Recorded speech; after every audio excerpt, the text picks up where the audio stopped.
Good morning to all, welcome to the pointers academy.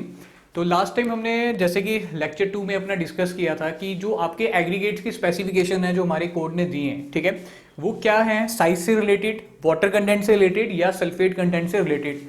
वैसे ही हमने जो आपका वाटर था उसमें क्या परमिसिबल लिमिट्स थी वो हमने पढ़ लिया था। आज जो हमारा टॉपिक है वो वैसे ही इंट्रोडक्शन पार्ट ही चलेगा। जैसे मैंने आपको बताया था कि 3 हिस्सों में हम पढ़ने वाले हैं, इंट्रोडक्शन, डिजाइन और प्री स्ट्रेस। और इंट्रोडक्टरी पार्ट में हमारा जो है 2 हिस्से पढ़ लिए, एग्रीगेट वाटर वाला हिस्सा पढ़ लिया और आपके सीमेंट वाला हिस्सा पढ़ लिया। आज हमें जो पढ़ना है वो उसी इंट्रोडक्टरी पार्ट में जो फर्स्ट टॉपिक है वो रहेगा वर्केबिलिटी का, कि आपकी वर्केबिलिटी जो है वो क्या होती है। क्योंकि ये लास्ट टाइम आपको पता है कि जब हमने एग्रीगेट्स को डिस्कस किया था तो ये टर्म आई थी, ठीक है। तो अब ये टर्म को समझना जरूरी है कि वर्केबिलिटी क्या होती है। तो अगर आपसे कोई पूछे कि वर्केबिलिटी क्या है तो आप इससे क्या समझते हैं, तो आप ये बोल सकते हैं कि वर्केबिलिटी इज ठीक है, bye which concrete is mixed, ठीक है, हम कॉन्क्रीट को कितनी आसानी से मिक्स्ड कर सकें।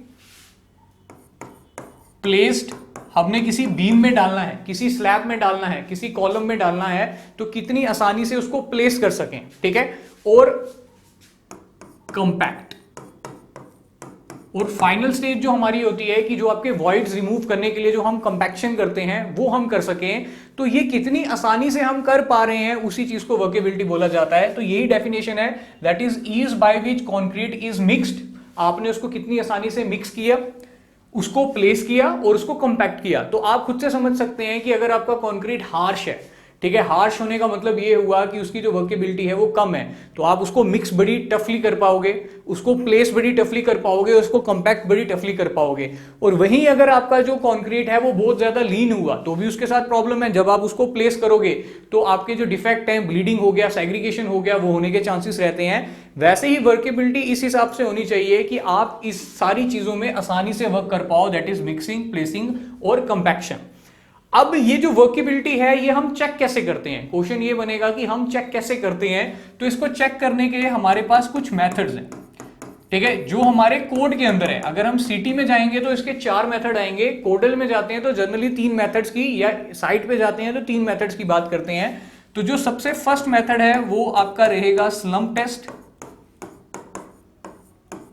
सेकेंड मेथड जो है वो आपका रहेगा कंपैक्शन फैक्टर।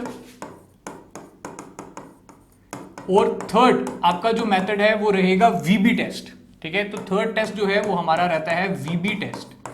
तो इन मेथड्स को हम एक एक करके डिस्कस करेंगे और यहां से एक ऑब्जेक्टिव आपका जरूर जो है वो जेईई में मिल जाएगा। तो पहला टेस्ट आपका रहेगा स्लम्प टेस्ट, ठीक है। बिल्कुल शॉर्टेस्ट पॉसिबल वे में हम इसको समझने की कोशिश करते हैं कि स्लम्प टेस्ट कैसे परफॉर्म होता था, ठीक है। तो ये टेस्ट आप सबने कॉलेज में भी किया होगा। तो इस तरीके से आपका एक कोन रहता था, ठीक है, जिसकी डायमेंशंस आपको याद होनी चाहिए। ये हो गया आपके पहले जेईई का क्वेश्चन, ठीक है। दैट इज ये जो आपकी डायमेंशन है ये कितनी रहती है, अगर सेंटीमीटर में करते हो तो 10 सेंटीमीटर, एमएम में करते हो तो 100 mm। वैसे ही ये वाली जो डायमेंशन है ये आपकी रहती है 20 सेंटीमीटर और आपकी जो हाइट रहती है वो रहती है 30 सेंटीमीटर।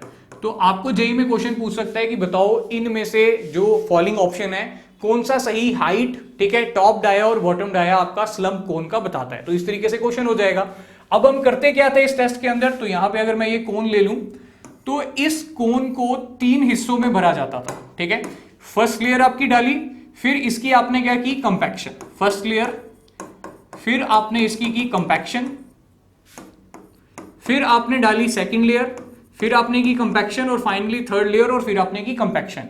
ये जो कंपैक्शन आप कर रहे हो ये कितने टाइम्स करनी होती है जनरली, तो 25 टाइम्स जो है आपको कंपैक्शन करनी होती है। और कंपैक्शन किससे करते हो, तो आपकी जो कंपैक्शन रॉड है जिसको हम रैंपिंग रॉड भी बोलते हैं या टैंपिंग रॉड भी बोलते हैं, उसके साथ की जाती है। अब इस रॉड पे भी जेईई का क्वेश्चन बनता है, तो बिल्कुल बनेगा कि ये जो रॉड है इसकी लेंथ जो है वो कितनी होती है, कितनी स्पेसिफाइड है, और इस रॉड का जो डाया है वो कितना स्पेसिफाइड है। तो ये हमसे पेपर में पूछा जाता है। तो जिन लोगों को पता है वो लोग ये आंसर दे सकते हैं, दैट इज आपकी जो लेंथ है वो कितनी होती है और डाया कितना होता है। इसमें से लेंथ मैं आपको बता दूंगा, डाया आपको कमेंट बॉक्स में बताना है। लेंथ इसकी जनरली होती है 60 सेंटीमीटर। डाया आप लोग जो है वो कमेंट बॉक्स में बताएंगे। अब हमें क्या किया कि इसको कंपैक्ट कर दिया, तो हमारे पास स्टैंडर्ड 3 केस बनते हैं, ठीक है। हमें जब इस कोन को हम उठाएं तो हमें जो मिलना चाहिए, जो आपको रिजल्ट मिलना चाहिए, वो कुछ इस तरीके से होना चाहिए। आपका जो कोन उठाने के बाद जो है वो कुछ इस तरीके से आपका कॉन्क्रीट जो है वो मिलना चाहिए, बट ऐसा हुआ नहीं, ठीक है। ऐसा हुआ नहीं, आपका कॉन्क्रीट जो है वो थोड़ा सा गिर गया। मतलब आप यहां से मान के चलो कि यहां से थोड़ा सा गिर गया, ये हिस्सा जो है ये गिर गया। वैसे ही एक केस आपका ये था, मिलना चाहिए आपको कुछ ऐसा इस तरीके से, और इस समय जो आपका कंक्रीट गिरा है वो थोड़ा ज्यादा गिरा है, इतना हिस्सा जो है वो आपका गिर गया। और वैसे ही तीसरा केस अगर हम लें तो वो होना चाहिए इस तरीके से, मतलब आपका जो कोन है वो हमें शेप जो दे वो ऐसे देनी चाहिए, बट वो जो गिर गया वो पूरा इस तरीके से गिर गया, ये हिस्सा जो है आपका गिर गया। तो ये 3 कंडीशन आपकी फेलियर कंडीशन जो है वो बताती हैं। इनमें से आपको ये बताना है कि ये कौन सा स्लंप है, ये कौन सा स्लंप है, और ये कौन सा स्लंप है, ठीक है। आपने पढ़ा भी होगा ट्रू स्लंप, ठीक है, या शेयर स्लंप जिसको हम बोलते हैं, और फेलियर स्लंप जिसको हम बोलते हैं, ठीक है। तो ये ए पॉइंट, बी पॉइंट और सी पॉइंट की ये तीनों कंडीशन कौन सी हैं, ये आपको पता रहेगा कि आपने कितना पढ़ा है अभी तक। मेजर कैसे करते हैं अगर वो पूछा जाए तो बस इस स्टैंपिंग रॉड को यहां से प्लेस किया जाता है और ये हाइट जो है वो आपकी मेजर कर ली जाती है, और ये आपके पास स्लंप की वैल्यू जो है वो निकल के आ जाती है।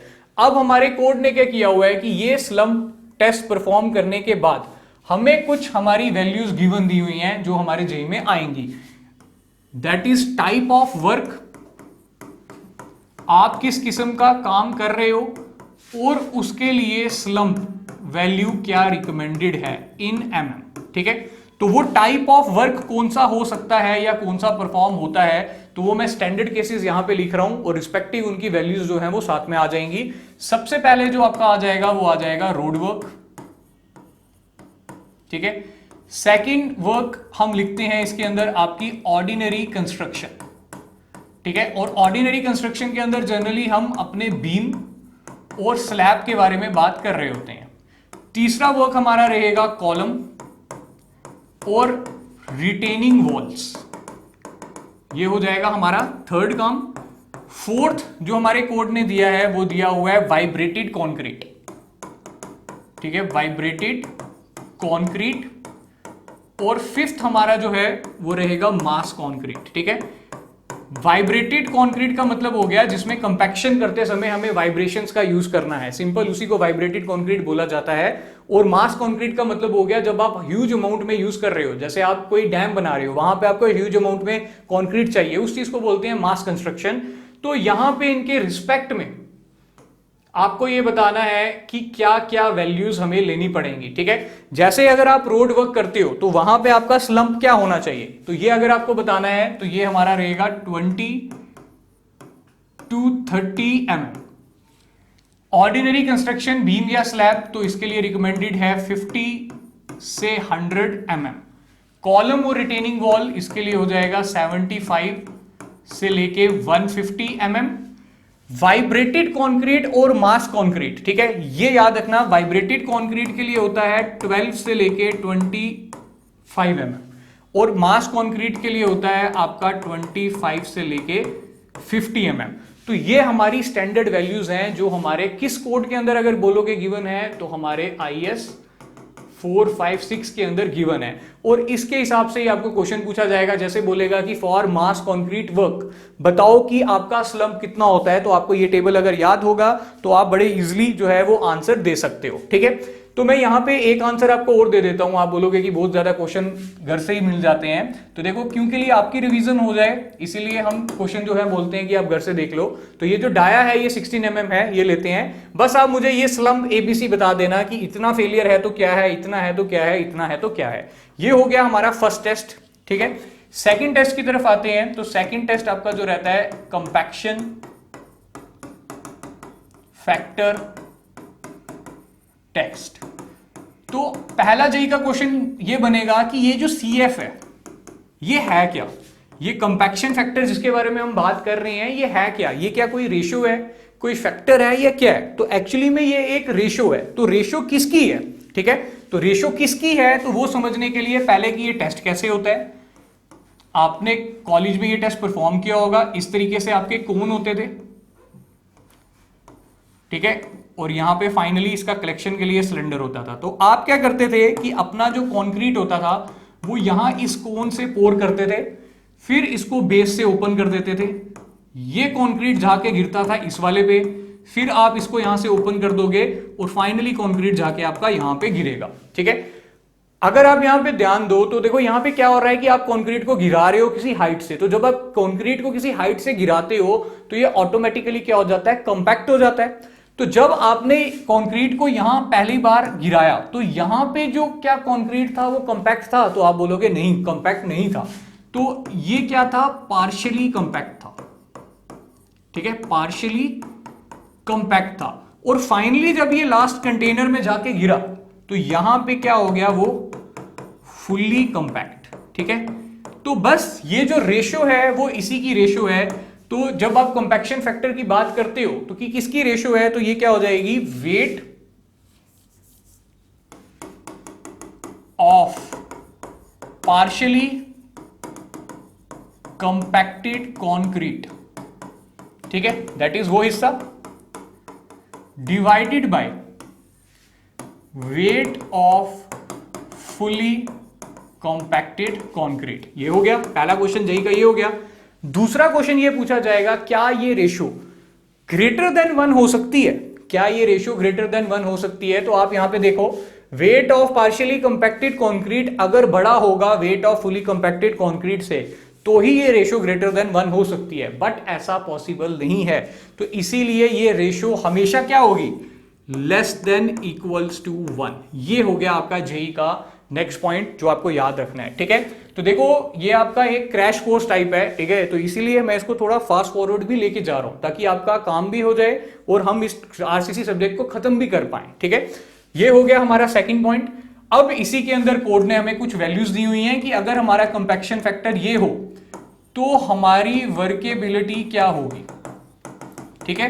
हालांकि ये 5-6 वैल्यूज हैं, बट अगर हम 3 नहीं लिखते हैं तो उससे भी हमारा टॉपिक हो जाएगा। तो ये 0.80 से 0.85, 0.85 से 0.90 और 0.90 से 0.95, ठीक है। तो आपको ये बताना है कि अगर 0.80 से 0.85 अगर कंपैक्शन फैक्टर है किसी कंक्रीट का तो उसकी वर्केबिलिटी क्या होगी, लो होगी, हाई होगी या मीडियम होगी। तो सीधी सी बात है ये आपकी क्या हो जाएगी, लो, और इसको क्या कर दोगे, मीडियम, और ये आपकी क्या हो जाएगी, हाई। तो बस ये टेबल आपको याद रखना है और आपका ये जो कंपैक्शन फैक्टर टेस्ट है ये इस तरीके से हो जाएगा। थर्ड टेस्ट की बात करते हैं आपका, दैट इज आपका वीबी टेस्ट। वीबी टेस्ट, तो वीबी टेस्ट भी आप लोगों ने परफॉर्म किया होगा। एक मशीन होती थी, ठीक है, जिसमें आपका एक सिलेंड्रिकल ऊपर मोल्ड टाइप रखा जाता था, ठीक है, एक रेक्टेंगुलर या सिलेंड्रिकल कुछ भी प्लेट टाइप हो सकता है। उस मशीन में एक आपका टाइमर होता था, ठीक है, यहां पे आपको टाइम शो किया जाता था और आप क्या करोगे कि अपना जो कंक्रीट है उसको कर दोगे इस कंटेनर के अंदर फिल। अब आपको क्या करना है कि ये मशीन को कर देना है ऑन, और ये मशीन क्या करती है, वाइब्रेशंस प्रोड्यूस करती है, ठीक है। ये कंक्रीट क्यों क्या करेगी, वाइब्रेट करेगी, वाइब्रेशंस प्रोड्यूस करेगी और कंक्रीट क्या होगा, वाइब्रेट होगा। तो वाइब्रेट होने पे क्या होगा कि आपके कंक्रीट के अंदर का जो पानी है वो निकलेगा, ठीक है। तो कितने टाइम में वो पानी निकल जाएगा वही डिसाइडिंग फैक्टर होगा कि आपकी वर्केबिलिटी क्या है।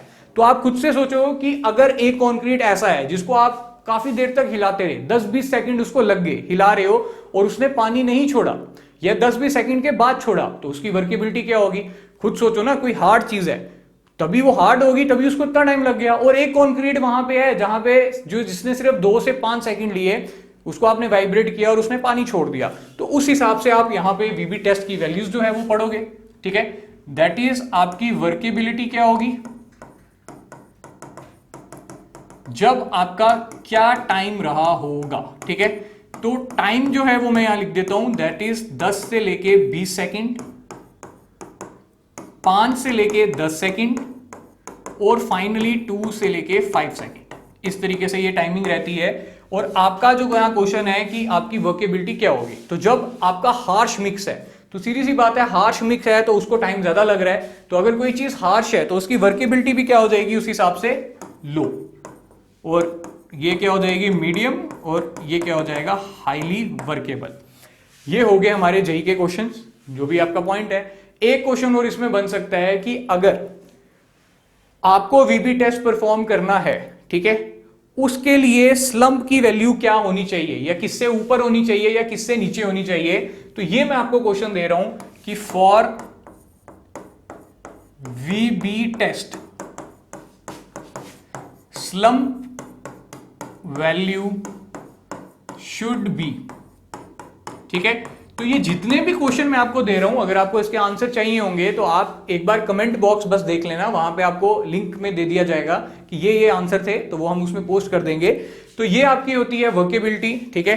अब हमारे पास वर्केबिलिटी हो चुकी है कि वर्केबिलिटी क्या होती है। अब हम वर्केबिलिटी के आगे चल सकते हैं, दैट इज हम अपने वेट कैसे करते हैं, ठीक है, अपने कंक्रीट वगैरह का वेट कैसे करते हैं। तो वो एक टॉपिक हम स्टडी कर लेते हैं,